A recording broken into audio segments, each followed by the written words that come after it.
Ողջույն սիրելի հայրենակիցներ, ճիշտն ասած ես ամբողջովին ուրիշ ելույթ էի նախապատրաստել, քանի որ պարոն Կոնջորյանը տեղում չի, ստիպված ես մի քիչ ելույթից տեսքը փոխեմ եւ խոսեմ HiPost-ից, լրացնեմ իմ գործընկեր Լիաննային։ Ես այս պահին ուզում եմ խոսել ոչ թե որպես падգամավոր, այլ մի պատմություն պատմել միջին վիճակագրական քաղաքացի Հարություն Մնացականյանից, ով արտահանումներ է կատարում Եվրոպա եւ որոշեց մի անգամ իր փաստաթղթերը հանձնի HiPost-ին, որպեսզի առաքանին հասվի Եվրոպայի իմ հաճախորդին։ Հետաքրքիր պատմություն է, բայց պիտի պատմեմ, որ հետո հասկանանք ինչու է վնասով աշխատում HiPost-ը։ Ուրեմն հրապարակում, ոչ թե մարզերում կամ որևէ այլ տեղ, մտա HiPost, փաստաթղթերս ձեռքս, մի 45-50 րոպե սպասեցի հերթի, հերթը հասավ ինձ, տվեցի եւ աշխատող սպասարկող աղջնակը ինձ տվեց մի հատ թուղթ, սենց ծրար, այդ ծրարը անկեղծ եմ ասում, պարոն Միքայելյան, դուք ին մարդ եք, կհիշեք, որ սովետական ժամանակաշրջանում մթերային խանութում, որ գնում էին կարակ կամ դոկտորսկի երշիկ առնելու, այդ թղթով էին փաթաթում 300 գրամ թուղթ է լինում 700 գրամ երշիկ։ Ու ինձ տվեց այդ թուղթը, այդ ծրարը, դրեցի,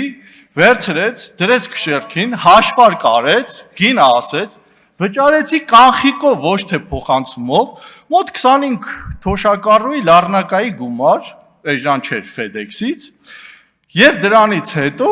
հետ վերադարձրեց թուղթ, ասում 1000 ներողություն ունես, ինչ պիտի անեմ, ասում եմ, պիտի ձեռագիր գրեք, ասում եմ, ձեռագիրը շատ գեշ է, որ ես գրեմ Իտալիա, կարող է Իռլանդիա գնա։ Մի խոսքով երկար բանակցություններից հետո չկարողացա համոզել եւ գրեցի տպատարի նման, sense դանդաղ գրեցի, տվեցի եւ առաքանին գնաց։ Անցավ 13 օր։ Հաճախորդից գնում եմ պատասխան կա թղթերից, ասում եմ ոչ։ Անցավ եւս 3 օր։ Ես ստիպված մտա կայք։ Եթե մտնեք HiPost-ի կայք հիմա, ես երեք էլ փորձեցի, գրում է 404 երրորդ։ Ստիպված, error։ Ես ֆրանսերեն եմ դպրոցում անցել, կարող եմ ասել։ Էական չի դա։ Նորից հետ եմ վերադարձել HiPost։ Նորից կանգնել եմ 40 րոպե հերթ։ Նորից մոտեցել եմ աշխատակցին։ Խնդրում եմ, ասում եմ, իմ փաստաթղթերը ուր են։ Ասում եմ, չգիտենք։ Անցավ եւս 20 օր, իմ բեռը արդեն հասնում է Եվրոպա, հասնում է իր տեղ, կոնտեյներով 40 օր ճանապարհ է գնում։ Թղթերս չկա, գոյություն չունի։ Ես նորից օրը մեջ գնում եմ, որպեսզի կարողանամ մի ձև գոնե հետ վերադարձեմ, եթե պահեստում է կորել իմ փաստաթղթերը, որպեսզի FedEx-ով ուղարկեմ 2 օրում հասնի։ Ոչ մի պատասխան, ու այդ աղջիկ արդեն հենց ինձ տեսնում էր, արդեն փախնում էր։ Հենց մտնում էր, տեսնում էր, ինքը գործ էր անում, տեսնում էր հերթի մեջ կանգնած եմ, փախնում էր, որը արդեն աչքիս առաջ չհայտնվեր։ Եվ բեռս հասնում է Իտալիա, ստիպված, ես կապ եմ հաստատում Իտալիայի Մաքսայինի աշխատողի հետ,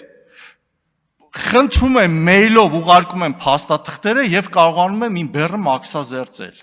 Եվ 45-50 օր հետո նոր իմ փաստաթղթերը հասնում է հասցեա տիրոջը։ 11 ամիս առաջ։ 11 ամիս առաջ, ես ինչ ասում եմ, կարող եք ցանկացած մարդ գնալ Երևանի կենտրոնական փոստի մասնաշենք եւ այդ ընթացակարգով անցնել։ Այո, դրանից հետո որոշեցի падգամավոր դառնալ։ Ու եթե ու պատկերացնում եք, HiPost-ը պատկանում է ԲՏԱ նախարարությանը, ԲՏԱ նախարարությունը բացեք։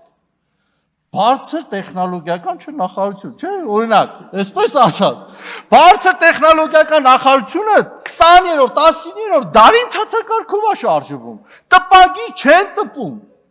Ու իմ փաստաթղթերը կորավ եւ այդ փաստաթղթերը եթե նորից հանեի, մի հատ պիտի դիմեի Առևտրի արդյունաբերության պալատի Մարգարիտ Տյոտյային, որպեսզի կարողանար վերականգնել ծագման սերտիֆիկատը, դիմեի ֆիտոսանիտարական սերտիֆիկատ Բարխուդարյան Վարդանին, դիմեի իմ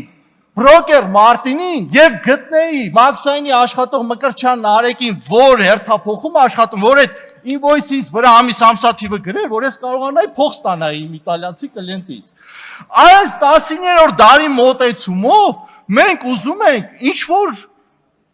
HiPost-ը շահույթով աշխատի, չի կարող աշխատել։ Եվ այդ որ խոսում եք անընդհատ 500 միլիոն վնասը, հաջորդ տարի 1 միլիարդ վնասով աշխատելու։ Եվ ցանկացած մասնավոր սեփականություն, երբ որ տրվում է պետությանը, ունենում է այս արդյունքը,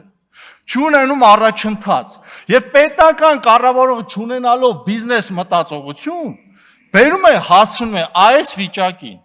Նույնը կոնյակի գործարանի հետ կապված, երբ որ Ծառուկյանից վերցնում եք, կոնյակի գործարանը շատ ավելի լուրջ խնդիրներ ունի, որտեղ նա արտահանում է իրականացնում, սուրանդակային ծառայություն չի իրականացնում, ու չկարողանալով կառավարել, մի ամբողջ արժեշղթա ոչնչանալու է, գյուղացիները չեն կարողանալու խաղը մթերեն։ Այս տարի կարող է ինչ-որ մի ձև, ինչ-որ հնարավոր տարբերակով եւ բանակցությունների սխալ կառավարման արդյունքում ունենալու ենք շատ մեծ խնդիրներ։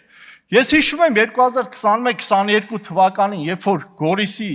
երկու համայնքներում իմ ընկերներից փորձեցին խլել իրենց սեփականությունը, մի ընկերս ուղակի հանձնեց, այսօր կարող եք գնալ, տեսնեք խոտ հարկ է։ Իսկ այդ տղան տեղափոխվեց ուրիշ համայնք ու հսկայական դաշտեր ա դրել ու լուրջ բիզնես անում։ Ու այդ թվում քաղաքացիական պայմանագիրը երբեմն ուրախանում է իմ ընկերոջ ձեռքբերումներով։ Մյուս ընկերոջս հողը նույն վիճակին արժանացավ։ Ես ասում եմ, ես չեմ ասում մի արեք, ես ասում եմ հետևանքները ինչի է հանգելու։ Ու մասնավոր սեփականության խլումը բերելու է շատ վատ հետևանքների։ Շնորհակալություն պարոն Կոնջարյան, երբ գա հաջորդ հարցել պարոն Կոնջարյանի հետ, ես կփորձեմ շարունակել։ Շնորհակալ եմ։